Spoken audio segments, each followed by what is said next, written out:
Hi friends, ಎಲ್ರಿಗೂ ನಮಸ್ತೆ. ನಾನಿವತ್ತು ನಿಮಗೆ ಒಂದು ಒಳ್ಳೆ ಚಿಕನ್ ಬಿರಿಯಾನಿ ಮಾಡೋದನ್ನು ತೋರಿಸ್ಕೊಡ್ತಾ ಇದ್ದೀನಿ.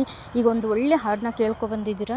ಸೊ ಈಗ ಚಿಕನ್ ಬಿರಿಯಾನಿನ ಸ್ಟಾರ್ಟಿಂಗಿಂದ ಹೇಗೆ ಮಾಡೋದು ಅಂತ ನೋಡ್ಕೊಂಡಿದ್ದೀರಲ್ಲ. ತುಂಬ ಸಿಂಪಲ್ಲಾಗಿ ಪುದೀನಾ ಫ್ಲೇವರ್ ಇರೋ ಥರ ಒಂದು ಒಳ್ಳೆ ರೆಸಿಪಿಯನ್ನು, ಬೇಗ ಮಾಡುವಂಥದ್ದು ಒಂದು ರೆಸಿಪಿಯನ್ನು ತೋರಿಸಿದ್ದೀನಿ ನೋಡಿ.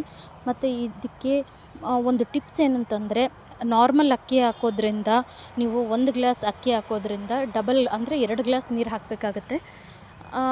ಜೀರಾ ರೈಸು, ಬಾಸುಮತಿ ರೈಸು, ನೀವು ಜೀರಾ ರೈಸ್ ಹಾಕೋದ್ರಿಂದ 1 ಗ್ಲಾಸ್ ಕಮ್ಮಿ ಹಾಕಿ.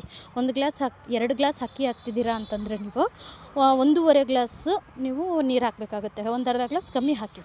ಮತ್ತು ಬಾಸುಮತಿ ರೈಸು ಹಾಕೋದ್ರಿಂದ, ನೀವು ಬಾಸುಮತಿ ರೈಸ್ನ ಅಟ್ಲೀಸ್ಟ್ ಒಂದು 15 ಮಿನಿಟ್ಸ್ ನೆನೆಸಿಟ್ಟಿದ್ದೀರಾ ಅಂತಂದರೆ ಆವಾಗ ನೀವು ಮತ್ತೆ 1/2 ಗ್ಲಾಸ್ ಆ ನೀರನ್ನ ಕಮ್ಮಿ ಹಾಕಬೇಕಾಗತ್ತೆ.